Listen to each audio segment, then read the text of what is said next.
Bismillah Rahman Rahim.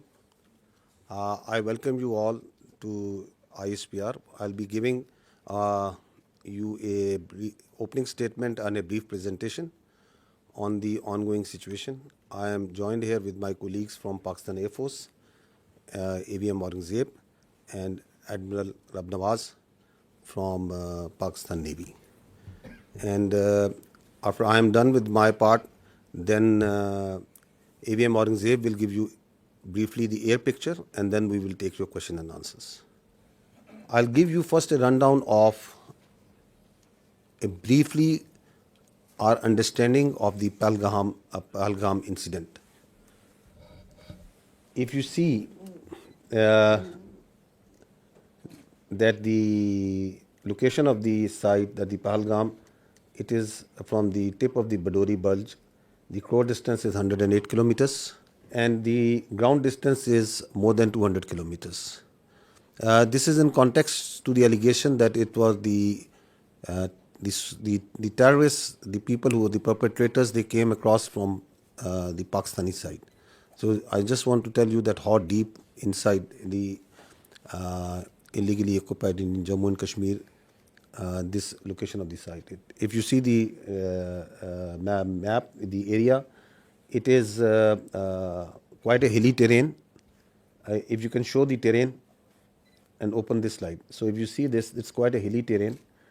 And the place where it happened, it's about 5.3 kilometers from the roadhead, another 1 to 2 kilometers from the police station.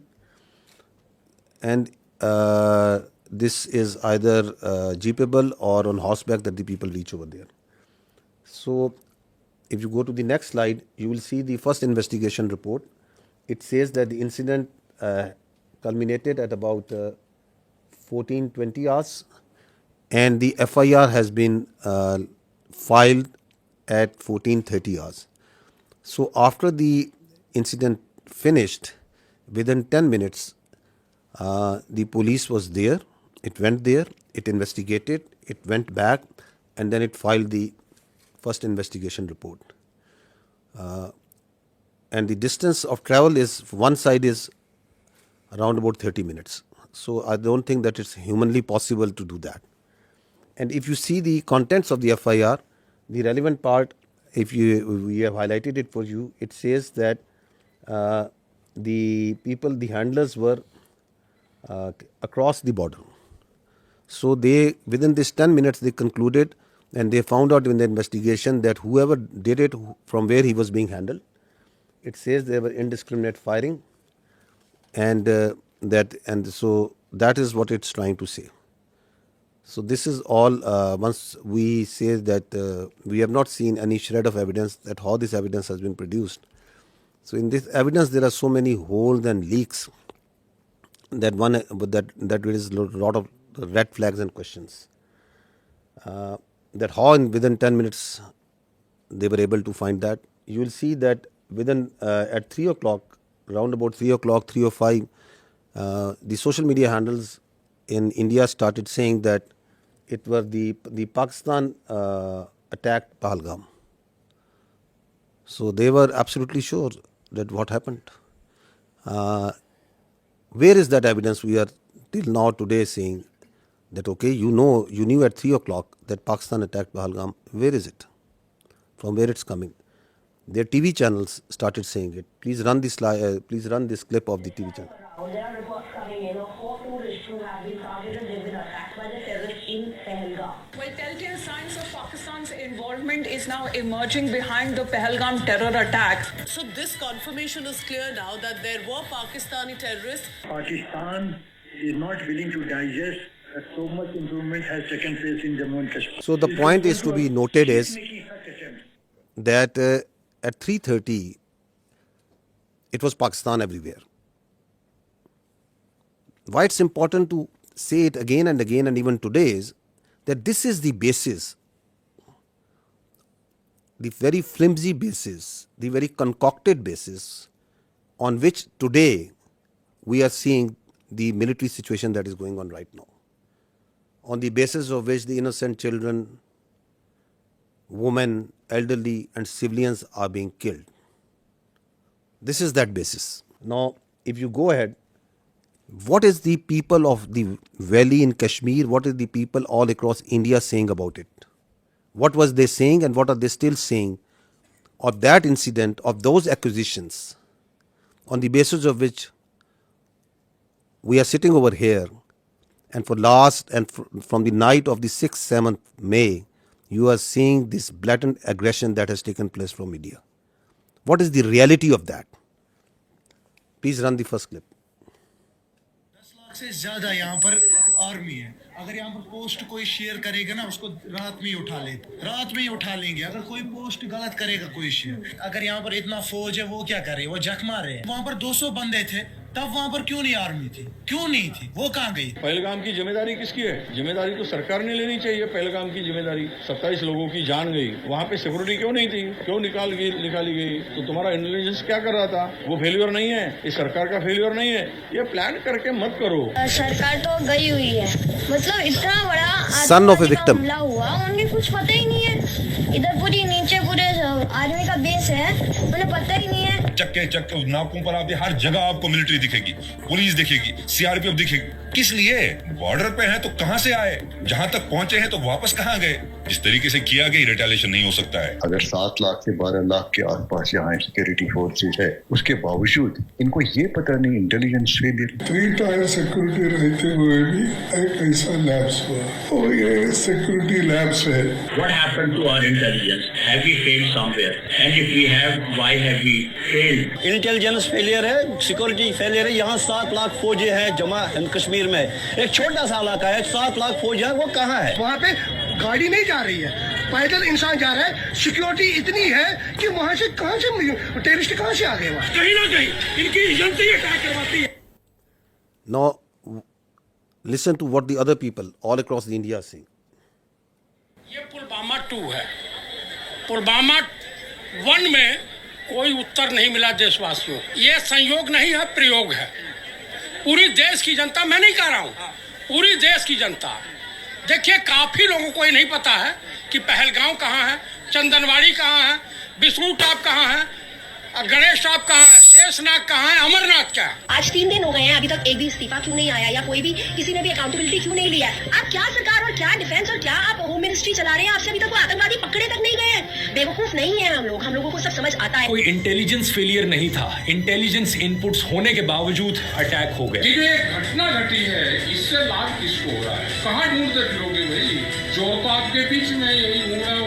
या कोई कश्मीर के लोग अपने यहाँ पे घटना करके आबाद होंगे? The wife of the naval officer killed in this attack. That for 90 minutes he kept on bleeding and no one was there. हमारे घर में कोई घटना होती है तो हम सबसे पहले किसको पकड़ेंगे?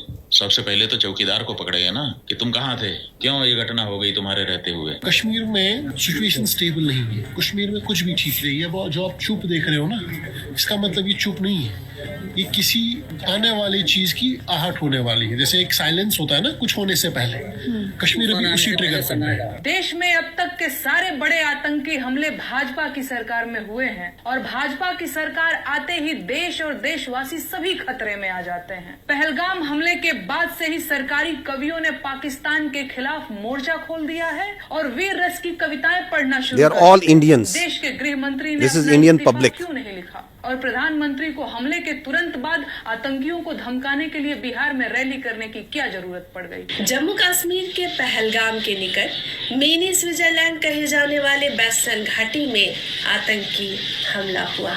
डॉक्टर राहत इंदौरी साहब की पंक्तियां हैं, सरहद पर बहुत तनाव है क्या, कुछ पता तो करो, चुनाव है क्या।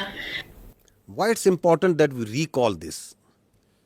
It's because of these questions, these very valid questions, this criticism that is coming from inside India, to divert attention from that, because they don't have any answers to this. What they do? They attack Pakistan, so that the whole attention of their domestic public, all this criticism is diverted to something else. And as we will see, as you must have seen, that before doing that, they gag the complete media. They ban the thousands of Twitter handles and social media sites. They ban all sort of digital media that is operating inside Pakistan, so that their public only listens to what they are telling them. You don't have any answers to why it happened, how it happened, who did it. You don't have any evidence. So what you do, you open up the military front. Is it the first time that India is doing this? That creating or using a terror incident for political purpose, for domestic political objectives? No, there is a history to it. Let's recall this incident that happened in 2000, quarter of a century ago, in Chhattis Singhpura. Listen to the general officer commanding there at that time. Listen to a general of the Indian Army telling you the truth of that incident. And we was guilty there, Captain Tuck.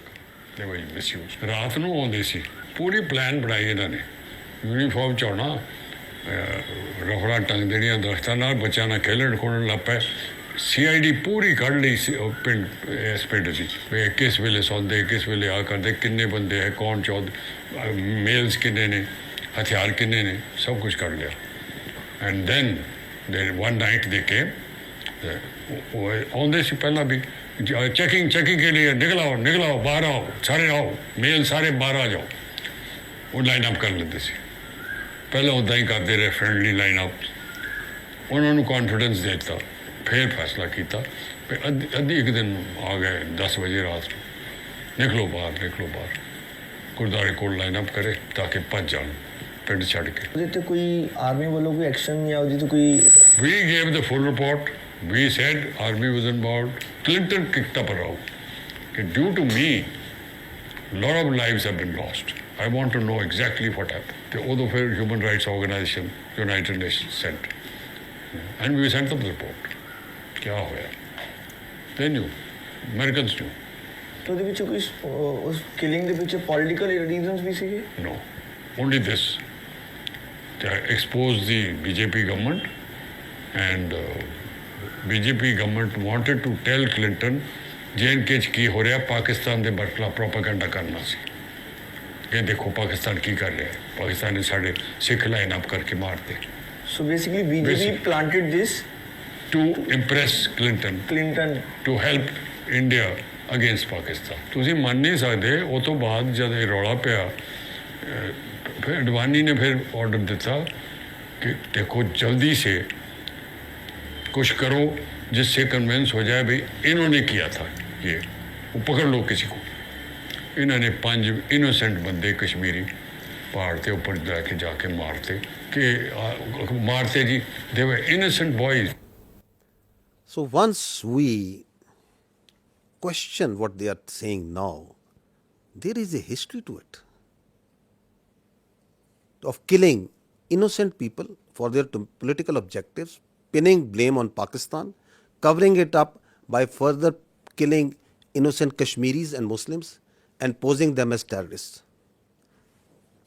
Go to the next slide and listen to the truth of Pulwama by the governor of Kashmir at that time, the Indian Kashmir at that time.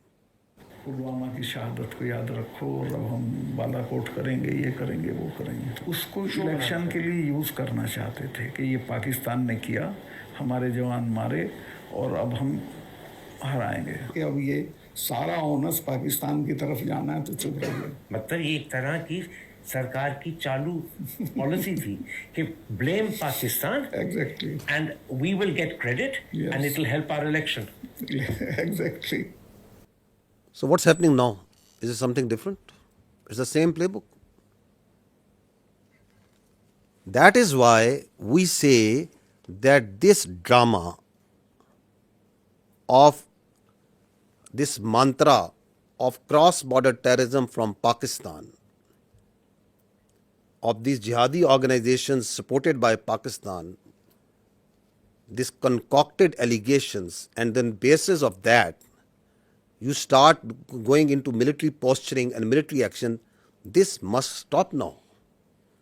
And that is why the government of Pakistan very rightly said that if you have any evidence, put it front to an independent, neutral commission and let them examine it.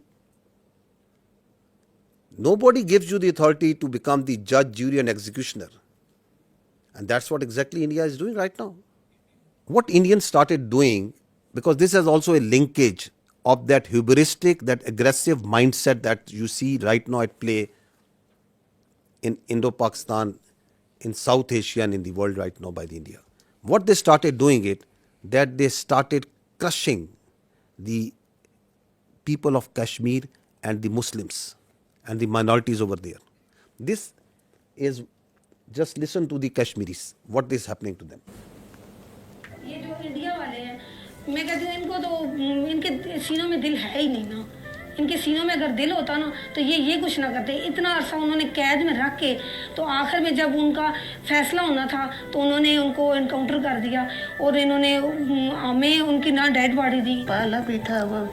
What we are telling you over here, that this is what they do. Kashmiris, people who inadvertently cross line of control, on different pretexts, they hold these Pakistanis, these Kashmiris, in different prisons, in locations, and then torture them, then kill them, and then pose them as infiltrators, as terrorists. This is the story of a minor boy who crossed into Kashmir years ago. They kept him in jail, then killed him in a fake encounter. And this is the family of that child who is telling the story. This is how they frame and concoct evidence for these so-called acts.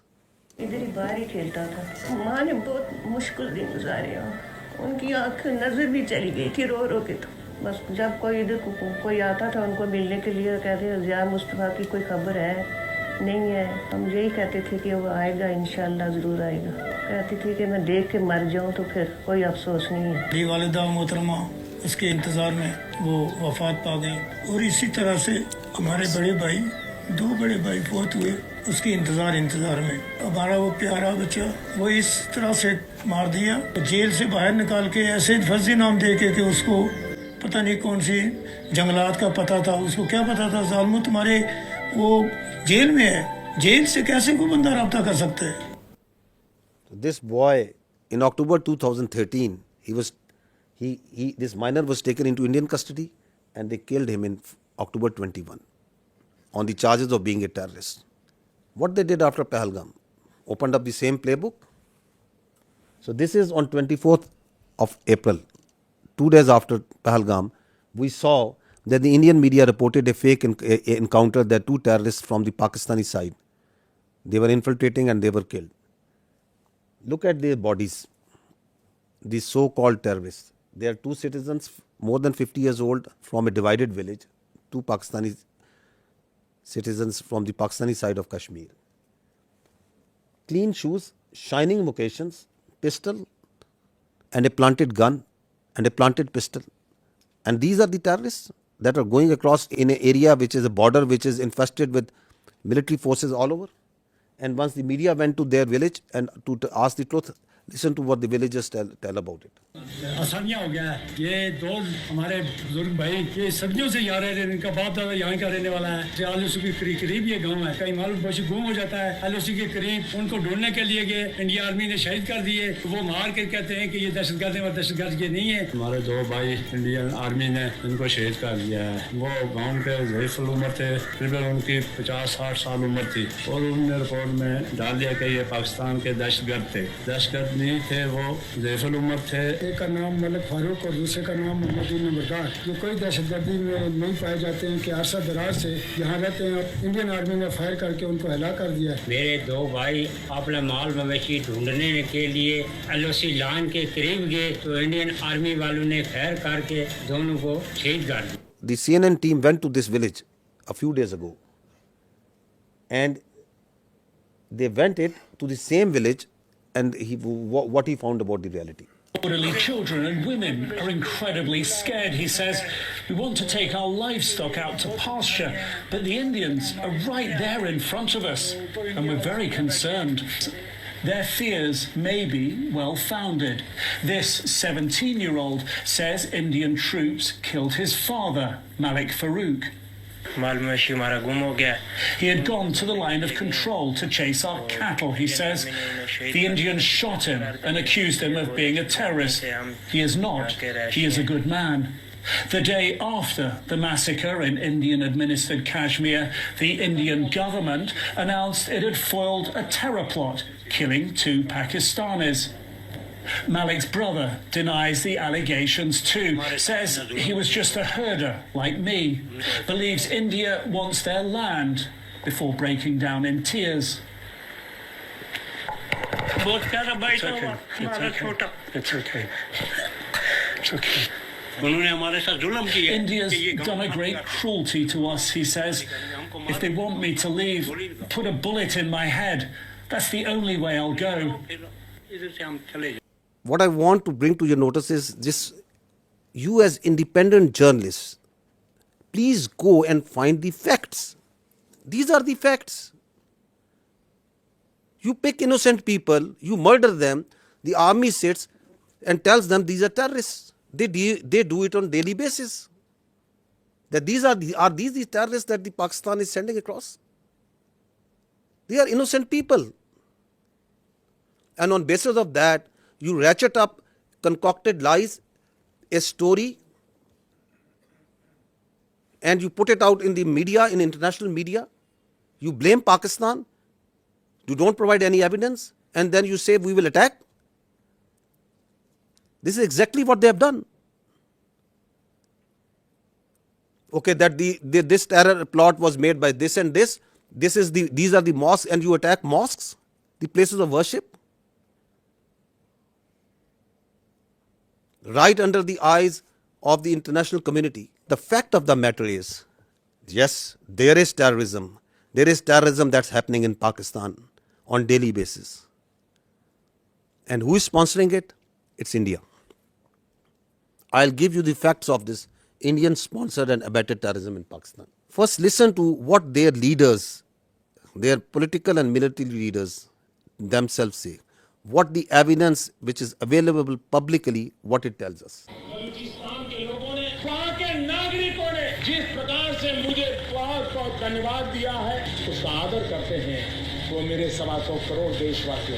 Pakistan's vulnerability is many times higher than of India. Once they know that India has shifted its gear from the defensive mode to defensive offense, they will find that it is unaffordable for them. You can do one Mumbai, you may lose Balochistan. प्रधानमंत्री जी का लाल किले से बयान अपने आप में पहला है और मुझे बड़ी खुशी हुई इस बयान को सुनकर। इस फोन में बुक्ति, मरी, मैंगल, कौन से सरदार का नंबर चाहिए मुझे बोलो, मैं दूंगा बलोचिस्तान में। अगर हम पाकिस्तान के अंदर उनकी जो इंसरेक्शनिस्ट मूवमेंट्स हैं उनके अंदर थोड़ा बढ़ावा देते हैं, तेल फेंकते हैं, हमें वो करना चाहिए।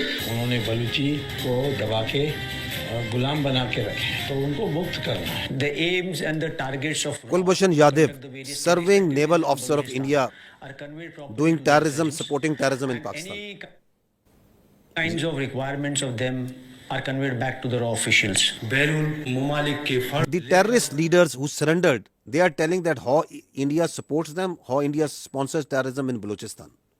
अपनी ऐश वशरत की जिंदगी गुजार रहे थे, आम मासूम बलोचों को मरवा रहे हैं। इस तमाम साजिशों में खासकर इंडिया का हाथ है। मेरा मुलाकात हमसाया मुल्क के इंटेलिजेंस वालों से हुआ। हम आपको सपोर्ट करेंगे रियासत पाकिस्तान को गैर मुस्तकिम होने के लिए। कुछ महसूस करते बलोच को सिर्फ प्रेशर ग्रुप के तौर पर इस्तेमाल करना चाहते हैं, या मैं समझता हूँ कि इसका नुकसान सिर्फ बलोच कौम का हो रहा है। इंडिया की नजरें तो हैं इस पे, इससे तो कोई इनकार नहीं कर सकता। This is open source. This is available to you. Everyone is listening and saying, and they are openly saying and jumping that we are going to do insurrectionist movement inside Balochistan. We will support them. We need to fund them. There are people who they were funded and they are telling, yes, we were supported them. They have networks of people who take They train them, they supply them weapons. There are terror camps actually inside India who are supporting, who are fueling this terrorism which is going on in Pakistan. This is Aslam Achu, a known terrorist of the Indian-sponsored terrorist groups in Balochistan. He's lying in a bed in India once he got sick. This is the spokesperson of the Baloch Liberation Army. Once the Jafar Express, this horrendous terrorist act happened where innocent civilians were killed in the train. Where was he? He was being taken by the Indian media, and he's glorifying that act of a defunct, internationally recognized terrorist organization. Listen to him. देखिए जैसे कि बहुत बड़े पैमाने का एक operation है, सैकड़ों यरगमाली है, फिर उसमें फौजी भी है, बलोच लिबरेशन आर्मी की मजीद ब्रिगेड इसको लीड कर रही है, उसके जो खसूसी दस्ते हैं, स्पेशल जो यूनिट्स है, एसटीओस है, फतेह स्क्वाड, जो महारत रखते हैं इन चीज़ों में, जंगी महारत उनके पास बहुत है, फिर इंटेलिजेंस विंग भी उनकी उनको मालूमात वगैरह बर वक्त दे रही है. So who is supporting them? Where is he sitting? Which country's media is glorifying this terrorist act? Now look at this way of this video that once the Jafar Express happened, this is a video that was shot exactly at the time when the train was blown up by the terrorists. Where was this video given? From where it was aired first time on the electronic media? India. Attack took place at around 1 p.m. when the train passed through the Bolan Pass. Big news coming in from Pakistan. So that video tells you that the Baloch terrorist groups made a video, and who is the one who is airing it? The Indian media. Who is supporting that and celebrating and glorifying that terrorist act? Indian media.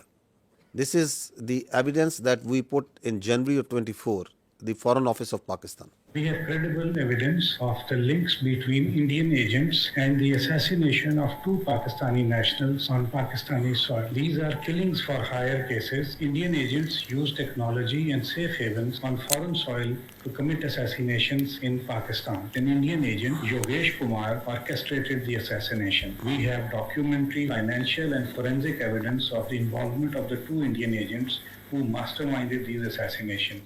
Are they only involved in Pakistan? No, they are involved elsewhere also. They are involved in Canada also. They are involved elsewhere in the other countries also. You must have heard it again and again. But just to understand that why they are doing this, what they are doing right now, is because they don't want the world to ask these questions. You yourself support terrorism. You yourself mastermind terrorism. You yourself execute transnational killings. And at the same time, without any evidence, you concoct stories, and then on the pretext of those false presumptions, you carry out military aggression against innocent citizens. They are also responsible for transnational killings. Canadian security agencies have been actively pursuing credible allegations of a potential link between agents of the government of India and the killing of a Canadian citizen, Hardeep Singh Nijjar. The allegations that a representative of a foreign government may have been involved in the killing of a Canadian citizen here in Canada on Canadian soil is not only troubling, but it is completely unacceptable. This is something we take very seriously. A number of us have raised this directly with the Indian government. If the BJP administration is actively plotting to kill political opponents in the US and Canada, just imagine what's happening in India itself. I think very important point that is said by the Australian leadership over there. Just imagine what they are doing inside in India.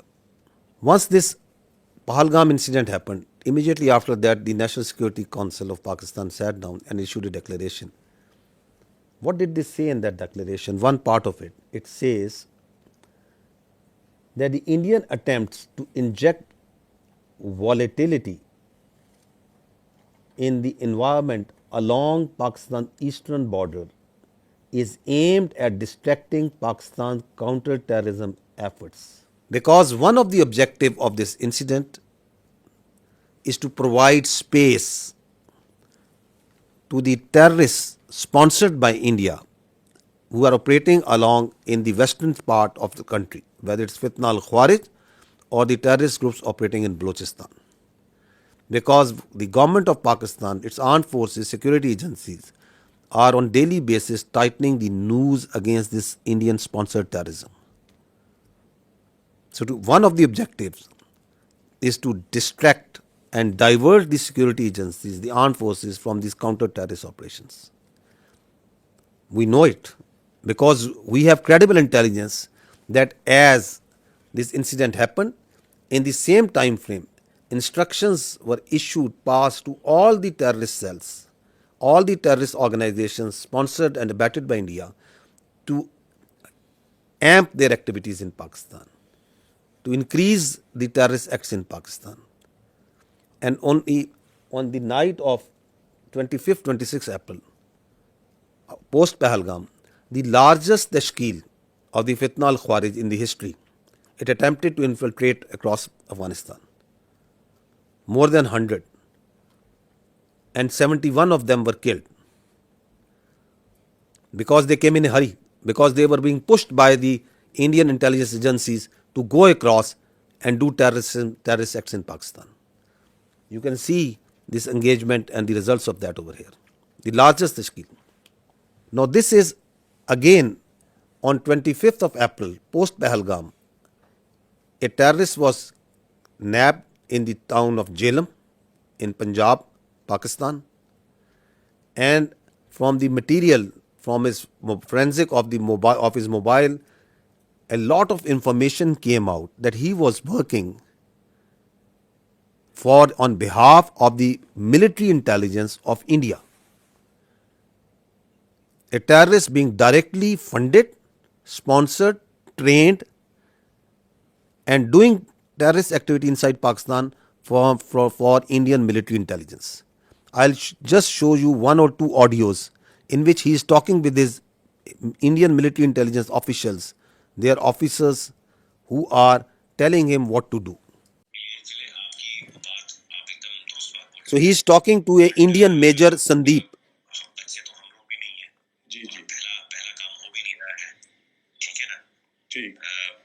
Balochistan से लेके लाहौर तक मेरा जो net है बैठा हुआ है ना, तो मैं अगर पैसा आपको भेज रहा हूँ, इसलिए नहीं भेज रहा हूँ कि मेरा बंदा कॉम्प्रोमाइज हो जाए। आप कभी डायरेक्ट अपने अकाउंट में पैसा नहीं लेंगे।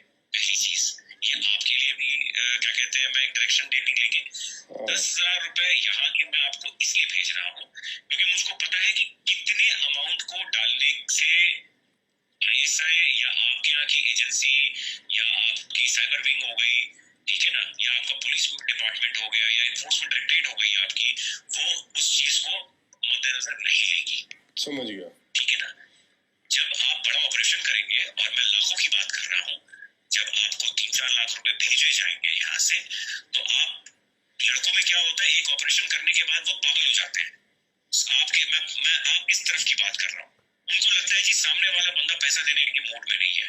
जी नहीं, सामने वाला बंदा पैसा देगा, बट आपको वो टुकड़े टुकड़े में करके देगा।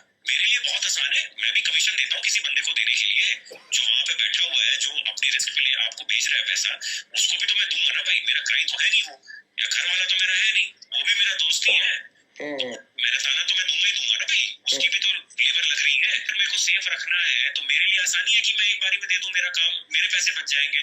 बट मैं आप लोगों की सेफ्टी को मद्देनजर रखते हुए उसको 2-3-4 हिस्सों में बांट करके आपको देता हूँ। अकाउंट में नहीं, अलग अलग अकाउंट के अंदर। हम फ्यूचर में भी जब आप ऑपरेशन देंगे तो मैं आपको पैसे दूंगा। तो इस तरीके से जब चलेंगे आप पेशेंटली, तो हम लंबा चलेंगे। देखिए, मैं 1-2 दिन के लिए नहीं हूँ यहाँ पे, मैं आने वाले काफी सालों के लिए यहाँ पे हूँ। ये ऑपरेशन के साथ आपका मेरा साथ और काम खत्म हो जाएगा। आप ऐसा करें कि आप भी बोले कि हाँ अभी किसी बंदे। So what is he telling them? He's telling them, I am running, that we, the military intelligence of India, are running a terror network, not here, we are running it from Lahore to Balochistan, all over Pakistan. He's telling him that we are here since years and we are going to be here for years. That's not that I am doing it for one off. You are just one of my many that I am recruiting and I am going to pay. And what's he telling him? He is telling him the intricacies of terror financing. He is a serving major of Indian Army. So who is doing terrorism in Pakistan?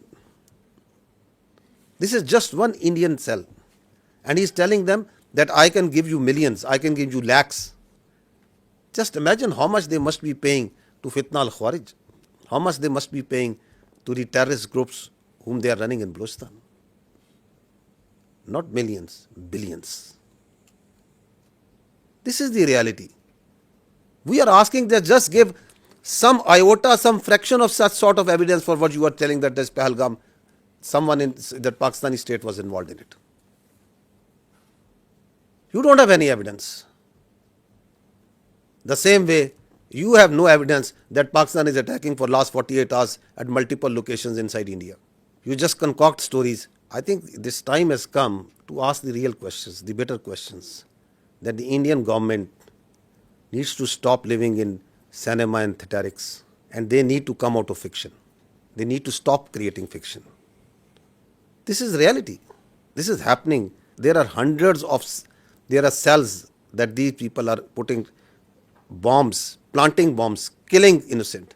ਕੋਈ ਝੋਲਾ ਜਾਂ ਉਸ ਤਰੀਕੇ ਦਾ ਲੈ ਲਿਓ ਜਿਵੇਂ ਕੋਈ ਕਿਸੇ ਨੂੰ ਡਾਊਟ ਨਾ ਹੋਵੇ ਤੇ ਪਹਿਲਾਂ ਮੈਨੂੰ ਇਹ ਦੱਸੋ ਤੁਹਾਡੀ ਨਜ਼ਰ ਦੇ ਵਿੱਚ ਕਿੱਥੇ ਰੱਖ ਸਕਦੇ ਹੋ ਜਿੱਥੇ 4 5 10 ਲੋਕ ਇਕੱਠੇ ਹੋ ਜਾਣ ਕਿੱਥੇ ਰੱਖ ਸਕਦੇ ਹੋ ਕਿਹੜੀ ਮਾਰਕੀਟ ਬਣ ਸਕਦੀ ਹੈ ਥੋੜਾ ਆਈਡੀਆ ਦੇ ਦਿਓ ਮੈਨੂੰ ਮਾਰਕੀਟ ਤਾਂ ਕੋਈ ਵੀ ਹੋ ਸਕਦੀ ਹੈ ਨਾ ਉਸੇ ਕੱਪੜਿਆਂ ਦੀ ਹੈ ਜੁੱਤੀ ਵਾਲੀ ਹੈ ਕੋਈ ਵੀ ਹੈ ਮੋਬਾਈਲ ਹਾਂ ਜਿੱਥੇ ਮੀਨਿੰਗ ਖਬਰ ਚੰਗੀ ਬਣ ਜੇ ਚੰਗੀ ਪੜੀ ਉਸੇ ਵੇਲੇ ਖਬਰ ਆਏ ਕਿ ਇੱਥੇ ਕੁਝ ਹੋਇਆ ਮੀਡੀਆ ਦੇ ਵਿੱਚ ਨਾ ਬਿਲਕੁਲ ਬੁਰੇ ਤਰੀਕੇ ਨਾਲ ਫੈਲ ਜਾਏ ਸਹੀ ਹੈ ਸਹੀ ਤੇ ਆਸਾਨ ਹੈ ਨਾ ਪਹਿਲਾਂ ਨਾਲੋਂ ਤੇ ਆਸਾਨ ਹਾਂ ਇਹ ਕੰਮ ਤੇ ਆਸਾਨ ਹੈ So what is he saying? That plant this bomb in a market, target civilians at a place where it makes news. So they want to kill civilians, innocent people. They want to splash news that Pakistan is not safe. We have dozens of such evidence available with us. These horrific stories of how India is sponsoring terrorism inside Pakistan. And what's the net result is? Since January 2024, there have been 3,700 terrorist incidents in Pakistan. Pakistanis have suffered 3,896 casualties. There are 1,314 people who have lost lives, who are shaheed. There are more than 2,500 who have lost their limbs, who are injured, maimed for life. So is the blood of the Pakistanis cheaper? And is this justifiable? Is this all kosher? This is not terrorism? What is this? All being sponsored, abetted, done, controlled, planned by India.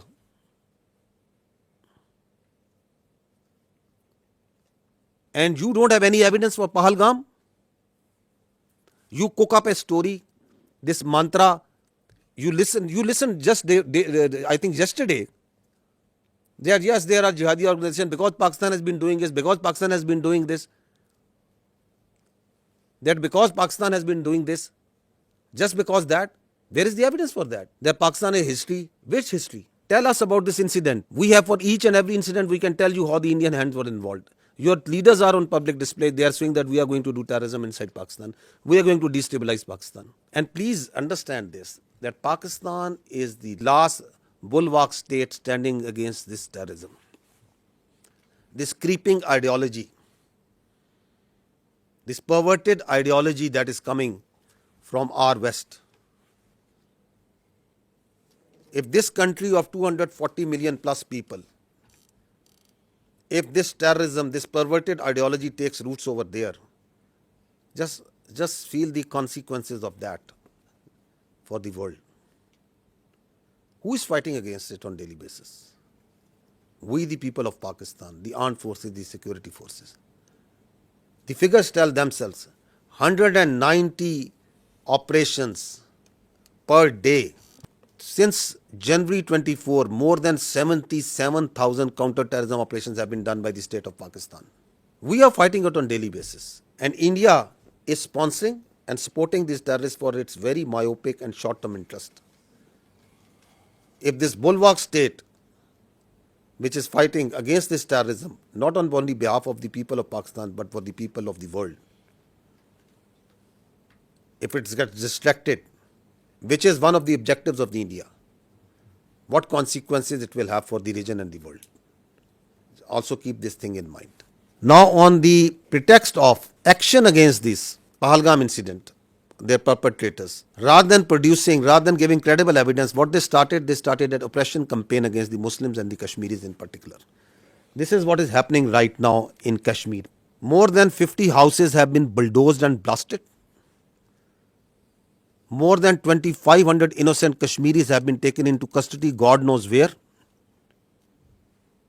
This is happening right now.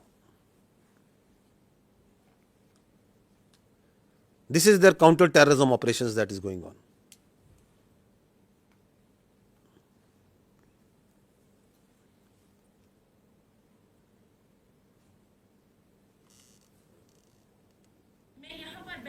Security forces जब आए उन्होंने हमें सबको निकाला बाहर। तो एक बंदा यहाँ से चढ़ा, हमारे यहाँ पे जो ये थे मतलब घर का वो स्टोर होता था, वो वहीं पे चढ़ा, उसने कुछ रखा वहां पे, बंद रखा कुछ, वो जो ब्लास्ट उन्होंने किया वो रखा उसने, मैंने खुद देखा। एक को मैंने फौजी वर्दी पहनकर उसको मैंने देखा था यहाँ पे जाते हुए, तो फिर सब कुछ यहाँ पे बर्बाद हो गया।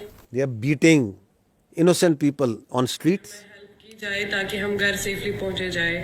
हम अभी Harassing स्टूडेंट्स हैं girls. चंडीगढ़ में है, हमारे साथ बहुत ज्यादा टॉर्चर किया जा रहा है, हमें बहुत ज्यादा डराया जा रहा है, बहुत ज्यादा हम डरे हुए हैं। यहाँ पे बहुत ज्यादा ये अभी किया जा रहा है कि तुम लोगों ने किया, वो किया, ये किया, जबकि हमारा तो इसमें कोई इन्वॉल्वमेंट है ही नहीं। हमें इस चीज के लिए बहुत ज्यादा टारगेट किया जा रहा है। ये कश्मीर के लोगों की तरह बिल्कुल भी हेल्पफुल नहीं है, हमारी कोई भी मदद नहीं की जा रही है। It's a humble request, please हमारी हेल्प की जाए। Please zoom out, see the bigger picture. The Indians want you to zoom in and just ask you and on that this is happening, this is happening. This is what's actually happening behind all this dirt that they are doing right now. This is continuing on daily basis. This oppression, what's happening on the streets of India to the Muslims and the minorities.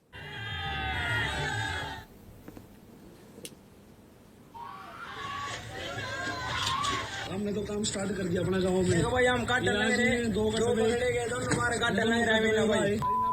We will chop whatever Muslim we find.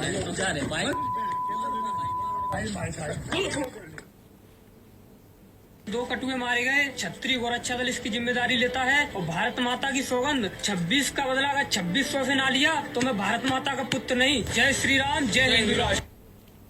Dogs and Muslims not allowed. This is happening in India. अभी जो पहलगाम में आतंकी हमला हुआ है उसमें हिंदुओं को देख देख के मारा गया है। Please understand this hatred, this state-sponsored hatred against the minorities, which is working with the mindset, the hubristic mindset which is behind this military aggression. The problem here is what India is doing, that they are doing two things. They are externalizing their internal problems and they are internalizing their external problems. So, oppression of the minorities, extremism and terrorism is an internal problem of India. Rather than addressing that, rather than addressing this oppression, this extremism, this rising Hindutva within India, rather than addressing it, they are, this internal problem, they are externalizing it by putting blames on Pakistan and other countries, that this terrorism and this extremism is being exported from here. It is not. It is their internal extremism and oppression, day in, day out, 24 hours, that the minorities, that the Muslims, that the Kashmiris, that the Sikhs and others are facing there. You need to address it at home. Please don't externalize it. And Kashmir, ladies and gentlemen, is an external problem. It is an internationally recognized disputed territory between two countries with the decision to be made by the people of Kashmir. But you are internalizing it by putting more than 700,000 troops over there, by doing oppression over there, by changing its demography, by changing its status. So this is the main issue that is at hand. You try to put their mouths shut. Listen to this boy. That on 24th April, what he said and then what happened to this journalist. He's a journalist in Kashmir. What happened to him on 25th April? अगर यहाँ पर 7 लाख से लेकर 12 लाख की security forces हैं, वो क्या कर रहे थे? पहलगाम तक जाते जाते मुझे 10 चेक पॉइंट्स पे रोका जाता है, मच्छी साथ नहीं ले सकता मैं। ये बंदे आए कहाँ से? Don't ask Kashmiris on this. Ask the security agencies. कितनी कंपनीज है यहाँ? RR है, SSB है, CRPF है, आर्मी है, BSF है। वो क्या जग मार रहे थे? गवर्नमेंट क्या कर रही थी? मैं उससे सवाल कर रहा हूँ आप सब लोगों के माध्यम से कि क्या कर रहा था गवर्नर? होम मिनिस्टर साहब यहाँ आए। होम मिनिस्टर साहब, मैं आपसे सवाल कर रहा हूँ, ये क्यों हुआ?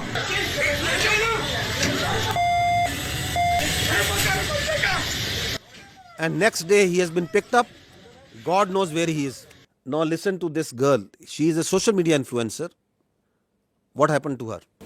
अपहरण कांड 1999, कारगिल युद्ध 1999, संसद पर आतंकी हमला 2001। She is just saying that why all these terror incidents happen in the time when the BJP government is in power. और 2017 गोधरा कांड 2002, पठानकोट आतंकी हमला 2016, उरी आतंकी हमला 2016, पुलवामा आतंकी हमला 2019, पहलगाम आतंकी हमला 2025। पहलगाम हमले के जवाब में अब तक सरकार ने किया क्या है? मेरे ऊपर FIR। लोकतंत्र में आलोचना तो होगी, सवाल भी पूछे जाएंगे। You shut down the all digital media that is coming from Pakistan or independent news agencies.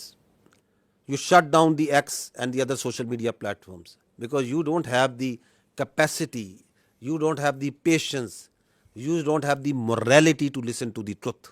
This is what's happening. This is why this aggression. So what they did was, after this Pahalgam happened, and we have seen briefly what actually is the truth of this Pahalgam, which they don't want to talk because they don't have any answer to it. So let's go into the military part.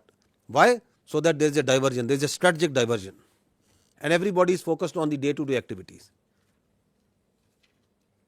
Like what happened in Pulwama, who did Pulwama, why it happened, nobody would. Let's go and go for the military action. We will not allow this to happen. That after every few years, you cook up a story, there is a terror incident, there is an incident that happens. You don't provide any justification, you don't provide any evidence to it. On the basis of that, you start ratcheting up the media, international media, you start building up false pretexts and narratives, and on the basis of that, you start attacking. And that's what they did. On 6th and 7th May, they strikes Pakistan on multiple locations. In these strikes, drone that came inside, the total casualties, there have been 33 shaheed, out of which there are 7 all civilians, 7 female and 5 children. There have been 62 injured, all civilians, out of which again there are 10 females and 2 children. And in military we have 14 injured. So these are the locations where they killed innocent civilians. 2 years old. These are these training camps. These are from where these, God forbid, you kill 2 years old and you celebrate it. Look at their media. It is shameful the way they are celebrating these strikes. I think it's first time in that we have seen that you shamelessly are celebrating killing of children. You are thumping your chest. Yes, that we have killed this 2-year-old Urwa Zubair. And you are calling it a great national victory. 3 years old Hawa Bibi. 4 years old. Another 4 years old. Another 5 years old. This 7-year-old boy, 12-year-old, this girl, this small baby. This is what happened on 6th and 7th of May. Please remember this when you talk about what's happening on ground and when you ask us that what Pakistan is going to do. Please remember these pictures.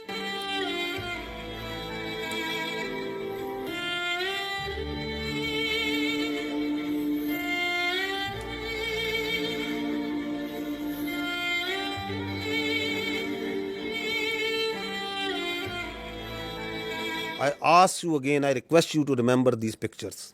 They are in the conscience of the people of Pakistan and the state of Pakistan. India has killed innocent children on false pretexts, and they are thumping their chest. They are celebrating this killing of innocent. This is what they did to the mosques, to the places of worship. See the desecration of our Holy Quran. This is Murid Ke. This is the mosque that they bombed. See the Holy Quran. Tell me, please tell me, which religion allows this? Which humanity allows this? Which UN convention allows this? Which Geneva Convention allows this? Which human rights allow this? And you celebrate it? And you say we have done a great deed to the Indian people and we have done a great deed to the world peace by taking out mosques, by taking out innocent children, by desecrating Holy Quran. This is Bahawalpur. They came on the night of 6th and 7th. They killed the innocent children. They desecrated the Holy Quran. This is what they did. Once they came, our proud Air Force took them on. They came in large numbers. 5 of their aircraft was shot down. 3 Rafales, 1 MiG-29, 1 Su-30, 1 large combat UAV, multiple smaller UAVs. On the line of control, the Indians opened fire all along, indiscriminate fire, specifically targeting these civilians living on the Pakistan side of Kashmir. Specifically targeting the civilian populations. We have responded. We are continuously responding to this aggression. And we are only targeting the Indian military posts. We are being very careful because Pakistan, the state and its people and its armed forces do not believe in targeting innocent civilians. We have neither the culture nor our religion allow nor our morality allow that we target innocent people, that we target holy places. And I will show you the evidence that how precisely we are targeting only their military posts. So this is their brigade headquarters.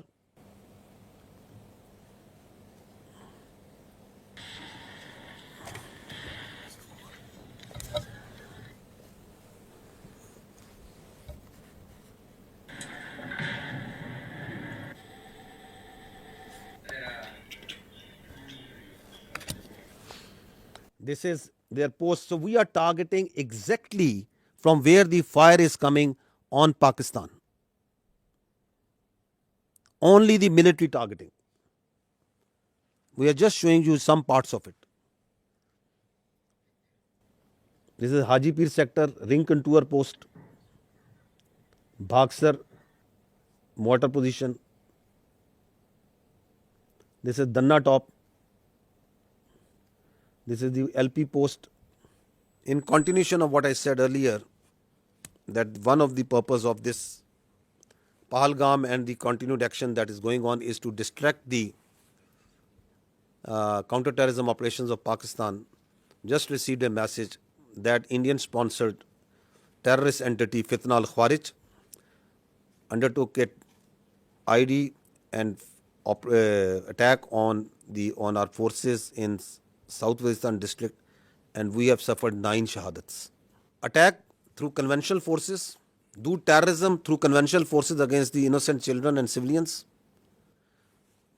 make a pull on the conventional on the armed forces of Pakistan to move towards the eastern border, create voids so that their sponsored proxies like Fitna al-Khawarij and the terrorist organization operating in Balochistan, they can increase the tempo of the operations. The design is for there to see.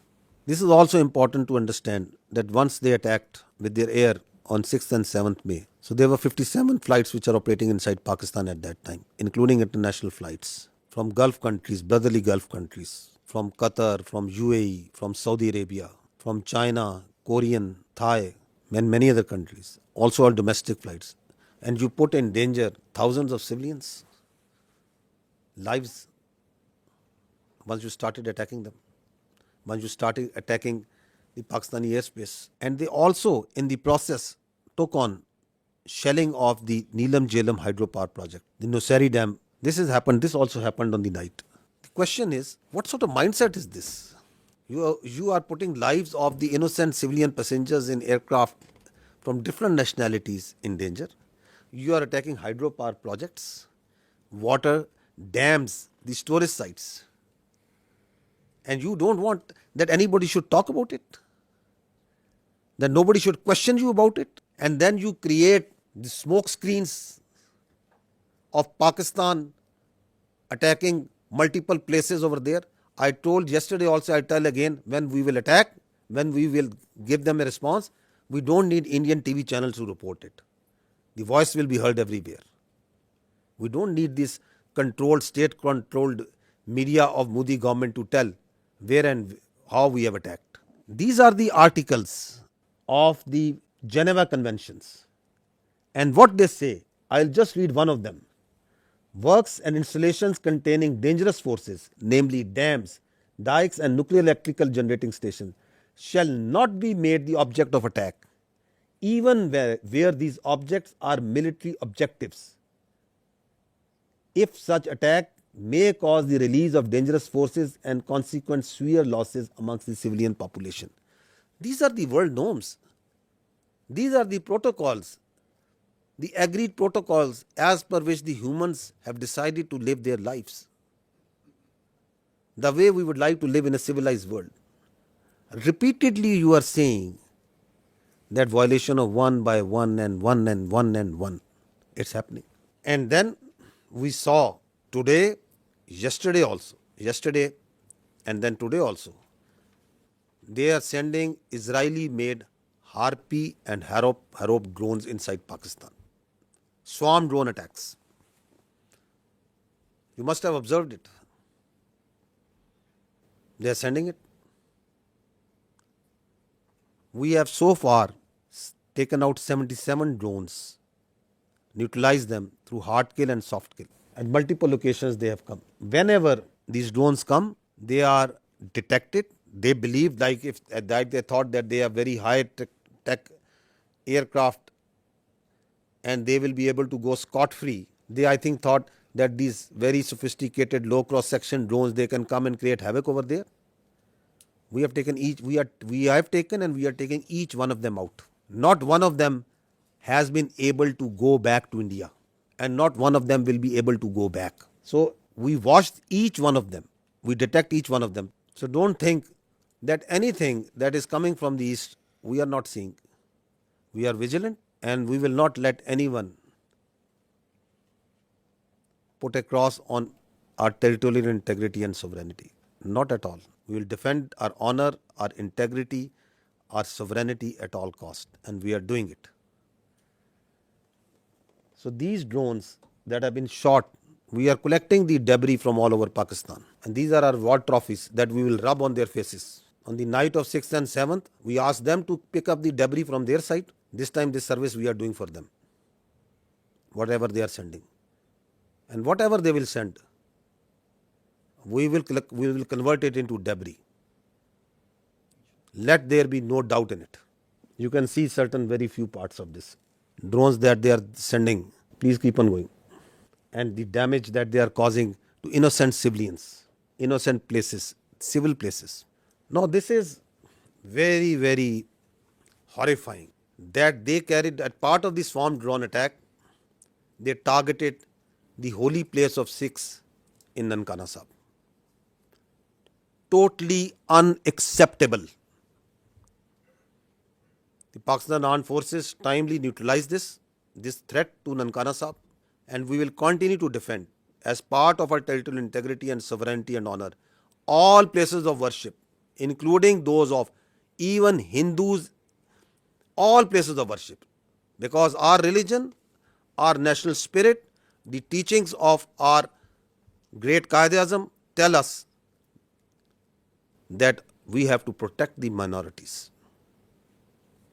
We have to protect their religion and their freedom of expression. A very dangerous escalation, another dangerous escalation that happened on the night of 7th and 8th is that from the Adampur, 4 projectiles were fired, which we now believe to be long-range missiles. 3 of them were targeted by the Indians inside the Indian territory in general area Amritsar. One of them crossed the Pakistan the airspace and entered into Pakistan airspace, and it was taken down. It was neutralized. The debris fell around general area Dinga. I will show you the electronic signature of the projectile that entered Pakistan. I would request AVM Aurangzeb to kindly explain this. Ladies and gentlemen, these are high-speed projectiles that went higher in the upper atmosphere and then came back. So our radar is picking up, PF has the capability to pick high-speed projectiles. So our radar picked up this well in time. All 3, the ones that went up in the north at the radial of 310 in the north and then came back, landed in the Indian territory, and one of them came in at our site, which was neutralized in midair. So keeping the tactical details apart, but this is totally ridiculous kind of concept of operation where you are jeopardizing your own safety of your own people and escalating this thing to such a point which might be point of no return. So this is near Dinga because there is a methodology, there is a way where and how to engage it, and there it was shot down and taken down. This is a part of the debris of that projectile, that long-range missile that came. Now, this is again interesting, the Indian propaganda that is going on day in, day out for last 24, 36 hours that we are seeing, that Pakistan has attacked at multiple places in India. Pakistan has attacked, Pakistan aircraft is there, and Pakistan have strike missiles and sent drones and do what and I don't know what. We have got so sick and tired, and it is no, we just stopped even following this sort of nonsense and stories and humor that is coming from there. The Indian journalists are themselves also saying, I never deleted tweets, but today I am deleting all tweets that I made without verifying the claims of our Indian media channels. I feel sad, not because of tweeting, but more so because I wrongly believed what I saw. As an Indian, I am fuming. Last night, our news channels fed us lies, fake strikes on Karachi, imaginary evasions, recycled videos, no facts, just drama. While citizens left feeling proud, the world watched us become a joke. This is not patriotism, it's betrayal, shameful. Another journalist, I hope the editors of all TV news media have a hard look at themselves. You were a national embarrassment last night, every single one of you. What a shame. What a mockery of journalism. This is what Pakistan has fired. At least have the sense to burn these brown fields if one of our projectile and one of our missiles has gone and hit a field. Karachi is burning. Karachi has been taken over. Go and call Karachi. Find out where it's burning. Pakistan JF-17 Thunders have been taken out. At least show me the debris of one aircraft. At least show me the electronic signature of one aircraft that Pakistan, of one UAV, one drone that Pakistan has fired there. That's why we say, don't worry. You are so fond of Pakistan firing at you, we will fulfill your demand at the time, place and means of our choosing. And I repeat, we don't need this stupid, this shameful media to tell us that they themselves are embarrassed that what they are doing. They are trying to make Indian public, they think that the world is fool, that their public is fool. No, the Indian public is also not fool. They are also watching. You are trying to gag. You are trying to shut down the voices. You are trying to push the journalists into the prison vans and dungeons and I don't know where. Listen to this. It's a joke. Listen to this joke. Of the Pakistan Prime Minister's residence. Pakistan के JF-17 fighter jet को भारत के आकाश missile system ने मार गिराया है. The JF-17s, perhaps 2 of them have been shot down. We are also told one F-16 has been shot down. That's a huge loss for Pakistan. One Pakistani fighter jet pilot has also been detained, is the latest information that we have. This is the latest information. 3 JF-17s gone. ये जो AVAX इनका जो एक AVAX भी, one AVAX has also been shot down. इसमें इनकी रीढ़ टूट गई है. An F-16 has been down. Amit Bhatt of News 18 Rajasthan has confirmed that an F-16 has been shot down. Vishnu, we're hearing from sources that Pakistan Air Force And the sources are their official sources. Their Ministry of Defense is saying, what a shame. To be saying that they've lost 2 JF-17 fighter jets in the course of Operation Sindoor. That's a very big admission from them.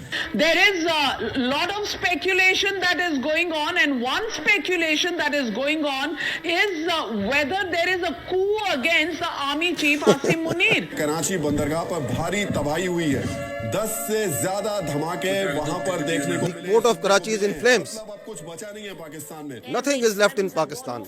I hope you people are all right. Big news that is coming in. Rahul, Rawalpindi and now Islamabad. Air raid sirens have gone off in Islamabad.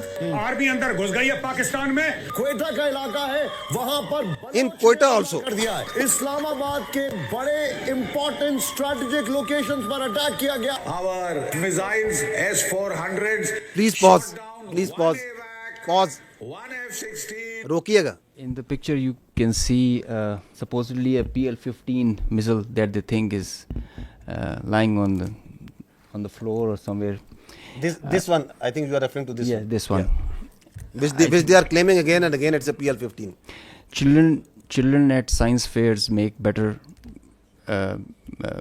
models of such missiles. This is neither close to a PL-15, nor does it look like a PL-15. The missile does not land like this and gets broken in the mid section. The missile self-destructs in the air after it has a burnout time. I mean, this is laughable. You can die laughing. It's very dangerous thing that they're doing. It's fatal to human beings. This is absurd, totally absurd. Missiles don't land like this and get broken in the midsection, nor they are of white color if they are not dummy. So, and as far as the seekers are concerned, well, we say that we fired at them, so they're supposed to have seekers. We did fire. They're supposed to bring debris to prove the claim. They did this last time also in 2019. They showed a piece of an AMRAAM that they shot an F-16. The piece of an AMRAAM doesn't prove that they shot an F-16. It proves that we fired at them. Some part of the aircraft proves that they got the better of it. So we have to admit that they are making us, at least the humor part is with them. Yes, of course. No, they actually live in movies. I must give credit. They have a very good theatre. They have very good this Bollywood. But that's not the reality. You have to grow out. Please stop living in Bollywood. Grow up. 2 JF-17s over Pakistan. Look at him howling. Pakistan's territory. Now this is war. This sort of war they can keep on fighting for next many days. They think that this is war, that whatever comes to your mind you start claiming. Why they are doing it? What's the sense of doing this? Because your face has been blackened on night of 6th and 7th May. Because we shot down your aircraft, your so-called very high technology aircraft that you were having, and you thought you can get away with it. And then once you didn't want to send your manned aircraft, you sent your unmanned drones, and we took each one of them out. Your face is being rubbed. You are frustrated. We can feel your frustration. We can feel your anger. Starting from 22nd April, you couldn't provide a shred of evidence. Nobody believes in your concocted story. Everyone knows that you are lying. And then you kill citizens, civilians, innocents. You kill children. Your lie is getting clearer for everyone to see. Your cruelty, your hubristic mindset is getting clearer. Your extremism, your anger is getting clearer. So you have to satisfy. And the people inside your country, starting from 22nd April, they are asking you, what have you done? Who are these people? Why there is this security failure? Because you have no answer to them? No, you concoct stories. We have taken down F-16. Karachi is burning. Quetta is burning. Prime Minister of Pakistan has been taken to a safe location. This, that, whatever comes to your mind. Is this a joke going on? These are two states. Their lives of hundreds of millions of people, thousands of millions of people at stake. The world peace is at stake. And this is what you are feeding. This is the war frenzy you are making. You watch their TV and they are showing that there are sirens going on, civil defense raids going on. You want to create war hysteria? This is another point that I want to highlight, that we request the international media to fact check before buying their stories. This is just a very fresh story about someone who was leading the prayer, the funeral prayer of the people who died in one of the unfortunate place in this 6th, 7th, one of the mosques that was taken out.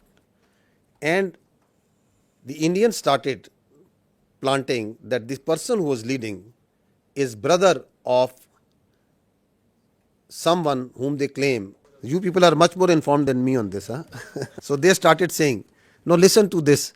It's again sad that how people fall prey to these cooked up stories. So this is the British High Commissioner in UK.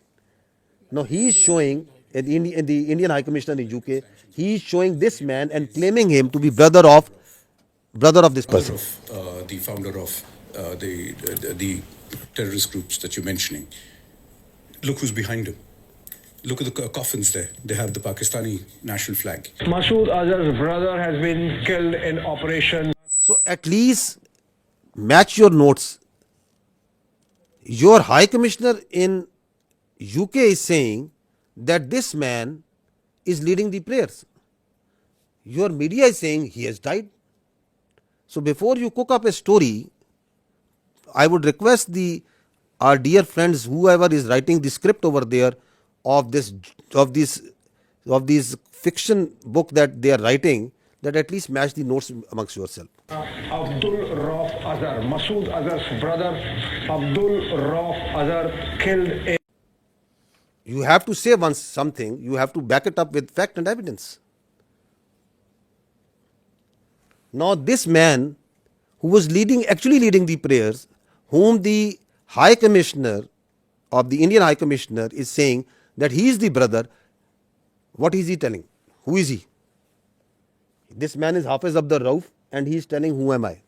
मुझे बड़ी ही शदीद तकलीफ है और रंज भी है कि बग़ैर किसी तस्दीक के, बग़ैर किसी तहकीक के मेरे बारे में इतनी बड़ी बड़ी बातें और बैनुल-अक़वामी चीज़ें बयान कर दी हिंदुस्तान ने और उनके मीडिया ने, जो बिल्कुल ही मुज़क्का ख़ेज़ है और जिसका हक़ाइक़ से क़तन कोई ताल्लुक़ नहीं है। मेरी ज़िंदगी सबके सामने है। मेरे माँ बाप उस्ताद थे, मैं ख़ुद तालीम दोस्त आदमी हूँ। मैंने पहले कॉलेज में पढ़ा, स्कूल में पढ़ा और बेहतरीन मेरी एजुकेशन रही। So this man is a local politician. This is his, he belongs to a political party also. This is his date of birth. He has a son, he has 3 daughters, and that's simply what the man is. He is not his brother, not at all. And he's saying that I have come to know through international media, saying that I am the brother of that person. I'm trying to tell you is that even if their high commissioners are telling you something, even if their ministries are telling you something, please fact check it. Don't fall prey to their misinformation, disinformation. Because they live in their own cocoons, in their own bubble, in which they believe every lie that is fed to them. India has become a disinformation, misinformation churning machine. And the only thing that can counter this is fact and reality. Again, unfortunate part that even reputed journalists like Barkha Dutt, whom people tend to believe what they are reporting on their social media. Breaking: a Pakistani pilot is in Indian custody. More details awaited. India thwarts multiple missiles and drone attacks by Pakistan on Jammu, Pathankot, and so many others. So once their person's position of authority inside India, like their high commissioners, like their spokespersons, they'll tell you lies after lies, then perhaps they are not at fault. But it's responsibility of a good journalist to fact check. Why we are requesting you this? Because once this process, this thing, this conflict that is going on, India is going to put lot of lies, fabricate lies, keep on feeding it to you, media, international media, on hourly, on minute by minute basis. Please fact check it. So she is a responsible journalist, Barkha Dutt. But she also fell prey to this bundle of lies that is coming from them. And then people listen to her and journalists like them, and then they start believing. More such examples of lies and lies and lies. More lies. We just wanted to give you the total of the drones that we have shot down so far is 77. These are at multiple places. This collection process of these war trophies is going on. Now, I would say that what they are playing right now on their media, this is phantom defense. Again, this is what they have taken out a page from the history. That was in 2016. US journalists must be remembering that after Uri incident, they came out with a phantom strike. Their DGMO and their officers came and they started claiming that we have gone inside Pakistan and we have done this and that, and we checked and there was nothing. Absolutely nothing that has happened. And they claimed it. They still claim it. Like the way Abhinandan, the pilot we captured, they shot down 2 aircraft and they awarded him with one of their gallantry awards. Because they don't want to face the reality. So, from the following that model of phantom strike, now we see phantom defense. That Pakistan has attacked multiple places and we have defended. Great, we have done great job, okay. Show us the electronic signature. We can show you for each and every projectile that is coming, every drone that is coming inside. We can show you the debris. They send drones, we show you debris. I can lay down and fill this room, half of this room will be filled by the debris of the Indian drones. Because we don't lie. If we had casualties, we took the media, international media, to each and every place where they struck. We don't lie, we don't hide. So this is it. And if your air defense is so strong that you have taken out each and every missile and every drone, I'll ask you just one question. On night of 6th and 7th, when you shamelessly attacked holy places, the mosques, you attacked the innocent civilians. You came out with all your numbers in the air. Your whole air defense was lit up. You came at the time and place of your choosing. And after you have released weapons, only after that, once our Air Force struck back, why couldn't you take just one of our missiles? You were well prepared.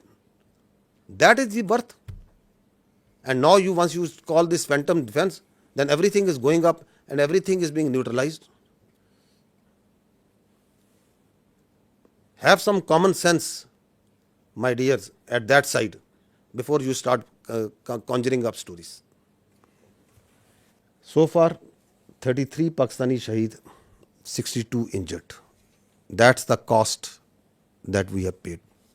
And I'll tell you, I have told you before, each and every drop of blood is in our conscience, in the conscience of these armed forces, the people and the state of Pakistan. You can't get away with it. Thank you. Auzubillahi minash shaitanir rajeem. Bismillahir rahmanir rahim. Ladies and gentlemen, I am the Deputy Chief Air Operations. On behalf of the Chief of the Air Staff and the whole Pakistan Air Force, I would like to avail this opportunity to first of all thank Allah, the Almighty, and dedicate this historic face-off to the Pakistani nation for their trust and faith in the armed forces. Very special thanks to the military leadership for their foresight and all-out support by the Chief of the Army Staff, and especially to the Chief of the Air Staff for his guidance, strategic vision, and the direction that he gave to the Air Force to create history like this. He really led from the front. He was involved all the way during this operation, spearheaded it, choreographed it, We call it the new art of war. This BVR fight of a couple of dozens up to 70 from their side, about 40, crossing 100, is the first ever in the history of aviation. It is going to be taught as a textbook case and a study and a reference material in the aerial combat history. I will distill some tactical details for you because they impact on the larger strategy, and run through very quickly so as to bring you all up to speed on what happened and how did it happen. This is the Indian side, this is the Pakistani side. We had some gaps in the north, center, south, and AEW just to support it. And the IF fighters started an initial build-up that was picked up from the north and the center across IB at 0010 hours. And by that time, PAF had initiated its response within 2 minutes. By 0012, our response was activated. The IF started to get their fighters get airborne in large numbers. By the time it has come to 12:30, we were pretty sure that this is going to be the day and the time to knock some sense into these guys once again. So we commenced our multi-domain operations, the pride and joy and the new concept of war that we have. This is the picture that's getting jumbled up. We have huge number of IF fighters that are stacked up in azimuth and in vertical all across, and the PF DCA response is in position. The complete package, when it gets into shape, it is on 4 axes, and we perceive that they will have 4 incisions just to embroil. Up to 60 aircraft, including 14 Rafales, were electronically ID'd by all through our electromagnetic operational environment. We call it the EMO. So by the time they were in air, we had sorted out and contracted all fighters and accounted for.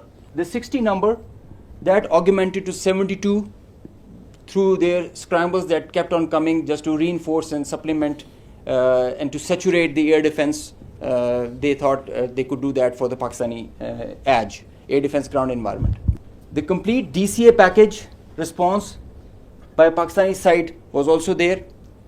We had 42 high-tech aircraft on our side, and the strategy was to have force concentration in our selected AOR and fight at our own strength. PF fighters ensured Pakistan's air sovereignty, and because of that, we first rerouted all civilian traffic that was about to go from Lahore, Islamabad, and this area, because we thought that this is going to be the hot plate. So we wanted safety for all the civil airliners. When they had seen this kind of a strong defense on our side, they resorted to launching their air-to-ground weapons while being cis-frontier. And as soon as they had launched the weapons, we could ID that instantly. And the Chief of the Air Staff, as I mentioned, he was in the COC. He has been there for a couple of nights. I have seen him there. So when I said that he spearheaded and he led from the front, he really did that. And he changed the contract. We were given the rules of engagement first to deter. And as soon as this thing happened, we changed our rules of the game in the air. From deter to assure kill, deny own loss. PF strategy changed. We had a plan. We thought that Indians, the last time they said that they would have Rafales and they could have created any difference. So we targeted their center of gravity and the Rafales. That's why you see good numbers for that. We would have had more numbers, but we showed restraint. Ladies and gentlemen, the thing about this whole playtime was this thing lasted for more than an hour. With so many large number of aircraft, so many large number of aircraft on both sides, with so many grinds, and the flow of the BVR, the modern warfare has changed so much that the long stick, the employment is if you don't shoot, you get shot. So that is why the art was to employ them optimally, and that was a big challenge for us. That is why I say that it has never happened before. These are the locations with the range bearing, electronic ID, that we think that we are sure that we have shot. A MiG-29 was shot 8 miles from LOC, bearing 24320 nautical miles from Srinagar. A Su-30 was shot 192 19 miles, 25 miles from LOC. We have the exact details because you cannot, in the modern battlefield, you cannot conjure up things out of imagination. You have an electronic ID. The aircraft gets picked up by his data link. As soon as you put on your radar, you show yourself, and nobody can hide, nobody can deny that. A Rafale was shot 54 miles from LOC in Srinagar. So you can have all these details. We have exact range bearings because and when you employ your weapon, you know exactly when the missile is getting active, when it is getting and the blip is disappearing, which is verified as you get down for the debrief. So none of the claims have any fat in them. So they are pretty clear, pretty concise, pretty accurate. And I have a audio from a Rafale formation that I will share. The call sign is Godzilla. As soon as those animals are extinct, so this one also got extinct. Please play.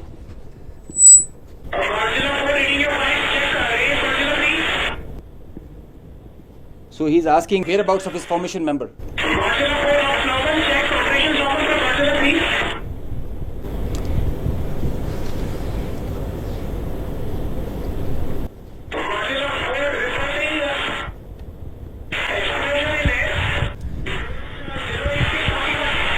So the formation knows, his leader knows that his number, one of his flight member is not there. They have an RT. This is the original RT that they are exchanging, and they are asking about his position. He's giving his own operations as fine, but he claims that I've seen an explosion in the air. And I will share this detail. It's a long RT that we have. If we can hear one RT of one formation member, we can hear all of them in panic and in distress. So the idea was to just to prize you guys and to share with you how complicated this was, how is this example can be taken not to do when you know that the adversary has the long stick. But I must say that it is not the equipment that matters all the time. It is the training, it is the leadership that gives you the direction and the ownership that it shows. That's what matters. And the training, the operational competence that the whole formation has. And I hope they are slow learners, but I think they can get the drift of not doing it again. Thank you. So this is the live coverage that their media itself is, because it's very strange that the Indians are saying that we have not lost any aircraft. So if you have seen the evidence, I'll just show you, add up what their own media and open source is telling. Obviously, a lot of tension. 2-3 things I can confirm to you straight away is that the Srinagar Civil Airport, civil traffic has been shut at Srinagar Airport, and right now I'm in Pampur. Now, as we have been reporting since early morning, that there's a fighter jet that has crashed in this particular location. The remains of this jet are scattered in a large area. Air Force Garud commandos and everyone has come to the location. The periphery has been completely sealed. But just to give you an idea of where it has happened, I'll ask Tariq. This is the tree. In fact, the chinar tree has taken the brunt of this particular crash, because otherwise it's a civilian built-up area and there could have been casualties. Right now, we won't speculate whose plane is this. Obviously, defense officials will come up with clarity on the same. But we've been told that at least 3 such incidents have happened across Jammu and Kashmir at 3 locations, and all 3 locations being secured by the Air Force and. So 3. At that time, they are saying that we know that in Jammu and Kashmir, and the kills were 5. So this all were not in Jammu and Kashmir. So this is a picture of one of the location where the aircraft went down.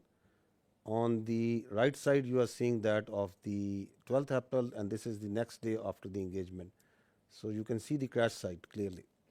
So it was at a school. So this is again one person reporting from one of the sites. Another. इस वक्त India के ज़ेर इंतज़ाम कश्मीर के पुलवामा ज़िले में हैं और ये वियन उसी पुलवामा ज़िले के पांपोर कस्बे का एक इलाका है।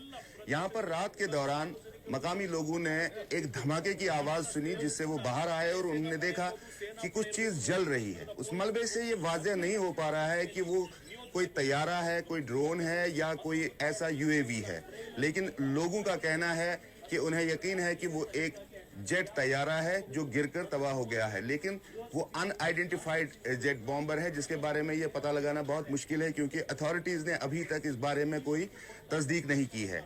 ये वाकया एक ऐसे वक्त हुआ है जब आज अथॉरिटीज ने कहा था कि वॉर ड्रिल्स का एहतमाम पूरे इंडिया के साथ साथ कश्मीर में भी किया जाएगा, लेकिन रात के दौरान ही एलओसी पर जहां शेलिंग की वारदातें हुई, वहीं ये धमाका भी यहां हुआ और ऐसा ही एक धमाका जम्मू के रामबन इलाके में भी हुआ है। इत्तलात आ रही है कि वहां पे गोलाबारी जारी है और पूंछ सेक्टर में शहरी आबादी में कई मकानात को नुकसान भी पहुंचा है।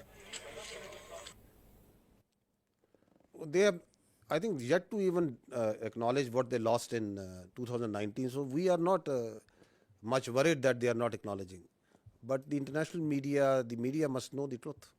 Now this is one of the crash site of one debris of one crash site. You can see that very clearly. These are aircraft. This is yet another debris of another place. Next. So this is, you can see the tail number of one of the Rafale.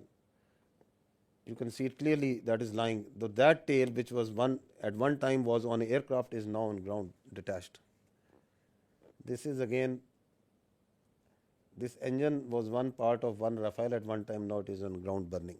The Indians may say that we have not lost everything, but fortunately I think for the world we are living in 21st century, it is not 18th century. Everything leaves a mark. So this is again, you can see again from the Rafale, and that is lying on ground. Indian soldiers killed. The information minister said about 40 to 50 earlier this week. The defence minister has told us about 25. What is the latest official figure from the army? So we don't have any confirmed figure from on the casualties, because we can give you confirmed that Alhamdulillah there has been not till now a single combat casualty of any soldier on the Pakistani side. There are injuries, but not any shahadat on our side. We understand from the observation that we are having of the posts and the military installations that are being targeted, that severe damage has occurred to them. I have shown you some visuals also of that. But we don't have any confirmation on any figure. All these numbers that you are listing, they emerge in the media because of the local environment that is on the Kashmir side, line of control, and this side and that side. So we also hear those because people talk, there are journalists, there are local people reporting. But unlike the Indians, we are always very careful with our facts. So I will not give you anything which I don't have factual substantiation. That so many drones we have shot down. If I say 77, that means 77 drones have been shot down. If we say 5 aircraft have been shot down, that means 5 aircraft have been shot down. We substantiate everything with facts. So we also hear this chatter of numbers. So the chatter is there. It's always there because the people talk. There are dead bodies. There are funerals. There are ambulances moving. There is everything that's going on. But I don't work on assumptions and on chatter. We'll give you the facts when we have the facts. You said that 77 drones were shot down. Some of them. I'm sorry to say, I'm saying neutralized because some have been soft killed, some have been hard killed. We in military use this word shot very conveniently. No, I'm sorry. It is 77 have been neutralized. Yes, neutralized, and you said some of them in Rawalpindi, right? Yeah. So how come they entered Pakistani territory so deeply before they were neutralized? I am happy that I have an expert on my right side. Shooting down a UAV, a loitering munition, or a killer drone, it has its own dynamics. There is a hard way of killing it, a hard kill and a soft kill. Most preferred is a soft kill. Most preferred because the number, it thrives on its number, and so the most preferred is the soft kill. So then there are opportunities where you get that vulnerability on that bird or the UAV or the loiter munition when you engage it. As soon as the bird is about to hit or is not getting neutralized or handled by a soft kill, you go for a hard kill. So sometimes it travels inside because you know that it is going to a destination or predetermined thing. It can loiter for 8 hours, 6 hours. So that is why that kind of a dosage is given and administered accordingly. So sometimes the birds are shot right there and then because of a soft kill, and if it doesn't work, a hard kill is done. Juliette Monceau from AFP News Agency. I wanted to know if there have been any direct talk between India and Pakistan yet, and if it's not direct, indirect talk, and if yes, through which country? So I can confirm you that I heard some news about direct communication between the Indian NSA and Pakistan NSA. No such communication has been made. And as far as indirect, I think you'll get a better answer from the Ministry of Foreign Affairs because all this diplomatic initiative is being spearheaded by them. Xinhua News Agency. According to WAFDA yesterday, that the Netlam Jhelum hydroport project has been shut down due to the missile attack, as you are also shown some footage. Can you verify the news that it has been shut down, and what is the status right now? So regarding of that, we know that in Pakistan there are still a lot of civil facilities such as the hydropower dam and power plants. Are there any strengthened measures such like anti-missile system taken to prevent such a attack happen again? This is my first question. Coming to the second part, I'll not go into the specific details, obviously because of operational reasons, that what air defense measures or anti-aircraft measures have been taken around them. But we have a very robust layered tiered air defense system in Pakistan, and so I'll leave it to that. I'll not go into the details that which thing and how it is protected. Of course, the damage that you have seen and publicly we have released that damage. The concerned authorities have to take the corrective measures, and for which whatever, if they have to shut it down, it is their prerogative, and the Water and Power Development Authority and their concerned partners will take those. We know that in the transcript yesterday released from the Foreign Ministry about Deputy Prime Minister and Foreign Minister's briefing to Islamabad-based ambassador, they said that it was mentioned that South Asia is home of 1/5 of the world population, and it could ill afford irresponsible actions like the others carried out by India last night. We think the countries, the friendly countries in the neighborhood can do to help in this situation. To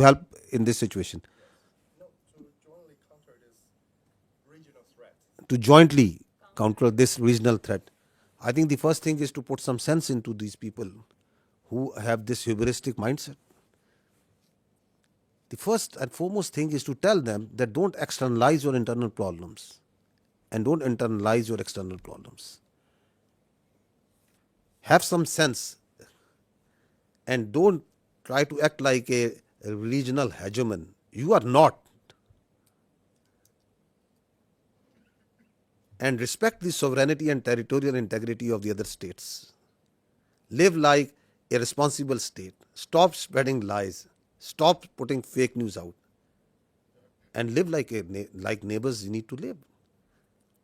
So I think the first thing is to put some sense. And if that sense can't be put, then sense have to be put in some other way. Because this cannot go on. This cannot be allowed. That you think that you have a false sense of self-entitlement, God knows from where it comes. So this has to be told in the language that they can understand. Hopefully that language is the easier one and it doesn't get that harsh. Yesterday, Indian Defense Minister said that quotation operation is not over after the drone attacks. What is your intelligence? I mean, are you expecting such kind of attacks as like a 6 and 7 May in near future? And what is the Indian army positions about the line of controls? Are they putting the more defense or more forces over there to, let's say, to prepare a war or something? What is your intelligence about this? We are prepared for any eventuality, whatever they may do. It's their choice. I told you before, whatever they may do, we are prepared for any eventuality. They want to continue it, fine. But what they have started, I'll tell you, we'll finish it. Sikandar Karmani from Channel 4 News in the UK. You talked extensively about the Pahalgam attack. I know Pakistan has called for an independent inquiry. Whilst that has not started, I wonder if the intelligence services in Pakistan have, of their own accord, begun any kind of investigation into whether indeed there were any links between, for example, Lashkar-e-Taiba and the incident in Pahalgam. Secondly, on the bigger picture, it seems from what you've been saying that Pakistan is planning a sizable response to India's actions rather than heading towards de-escalation. Can I confirm that assessment is fair? So first thing is that Pakistan has got nothing to do with Pahalgam incident. The state of Pakistan has got nothing to do with the Pahalgam incident. Has any investigation been carried out to ascertain that? So once I say, I think I say based on facts and evidence. With such a surety, I am telling you that the state of Pakistan, naturally, I'll not say on the top of my head. It's because I know for a fact, based on the evidence, based on what we understand, based on what we have seen, that Pakistan has got nothing to do with Pahalgam incident. And that's why we say that if you think you have, then bring it forward and put it to some independent neutral commission. Because what we see, the way we have seen everything, we have got nothing to do with it. How have we come to that conclusion? Have we talked with this A, B, C, D, E, F? That's not something that needs to be shared right now. If we have that evidence, we will share it to that independent neutral commission. That how we have come to this conclusion. I know for a fact that Pakistan as a state abhors terrorism. We don't support any terrorist entity. We condemn terrorists and terrorism in all forms and manifestation and all over the world. Everywhere. We are a victim of terrorism. We know that terrorists have no religion. They have no state. They are those inhuman people who think that they can impose their own view, their extremist perverted ideology on others by force. So we have no mercy, no connection, anything in common, the state of Pakistan, with terrorism. We are, in fact, as I said earlier, the last bulwark state. As a state, we are standing against terrorism. Just feel for yourself a country in which in a year thousands of people die at the hands of terrorism. Hundreds of billions of dollars are inflicted. We stay away as much as we can away from these extremist elements. We despise them. Those who think that they can impose their perverted ideology through bullet. Absolutely not. The state of Pakistan has got nothing to do with Pahalgam incident. Absolutely nothing. So what was the other question? The second part of the question was just saying that it seems from your tone and your words that Pakistan is planning a sizable response to India's aggression rather than heading towards de-escalation. Is that assessment correct? Who is escalating over here, my friend? Who has been escalating? Who is doing provocation after provocation and provocation? Who is it? They want to set a new norm that it's their convenience. Whenever they will feel, they will go cross border, they will go cross international. They are going to hit anywhere where they like. They are going to send drones inside Pakistan and they are going to harass the innocent citizens and the people of Pakistan. They can do terrorism here. You heard just now that I am here for years and we will be here for years and we are having this network from Lahore to Balochistan. What do you think of Pakistan? That we will allow all this to happen? Once we say we have all the rights to do whatever to protect the honor, integrity and sovereignty of people of Pakistan. Whatever we have been doing so far is just protecting ourselves. And we have been doing it with lot of grace and alhamdulillah with lot of success. And we are rubbing their nose on every day, every hour, from wherever they are coming. Whether they are doing this shelling and this firing on line of control, they are getting a befitting response. Once they came in here, they got a befitting response. They sent in their drone, they are getting a befitting response. So at a time, place and method of our choosing, we will do whatever we will do. We are not beholden to anyone else but the people of Pakistan. Kamran Yusuf from TRT World. First, a little clarity. A couple of days back, Pakistan's Deputy Prime Minister told me in an interview and confirmed that there was a contact between Pakistani and the Indian National Security Advisor. And you were saying that there was no contact. Please clarify that. The Deputy Prime Minister said there was a contact. If there is a contact between 1, 2, 3, 4 parties. So I'm telling you there was no direct contact between the Pakistani NSA and the Indian NSA. If one party is talking to someone and is talking to someone, that happens in diplomacy. That is a practice. That is something novel. But I can confirm you there was no direct contact. About the air defense of Pakistan, when you see the ingress routes for fighter jets and they are trying to avoid certain areas, this means that this air defense is pretty effective. They are following certain profiles of weapon delivery which are there meant to evade surface to air missiles. This means that they are effective. Both the countries have very effective air defense systems, the S-400 from their side and equally capable, if not more, from our side in the north and in the south. There are certain ways the high MADs and the low MADs are employed, certain ways where fighters are employed. And that's the way the air combat, the modern air combat is progressing. So Pakistan has a very effective air defense system. We did have one kill because of that. I can assure you. First of all, thank you for this. I'm Hamza Jalani with the Financial Times. And I just wanted to ask, you mentioned that you got one kill with air defenses. If you could explain for the 4 other kills, which aircraft was used, whether it was J-10C or JF-17, and if there was an air-to-air missile used, if it was the PL-15, and whether that was the PL-15 export version or the original version. If you could tell me in very non-technical terms about air defense system, what are the capabilities that Pakistan have when it comes to neutralizing surface to surface and air to surface missile systems? Air to surface? Yeah. Okay.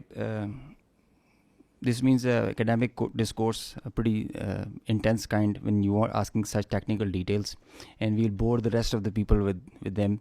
But I must, on a broad guideline, that the Pakistan Air Force air defense system is pretty capable of handling high-speed, long-range vectors, even hypersonic weapons. So this should be pretty comforting to everybody inside Pakistan. B,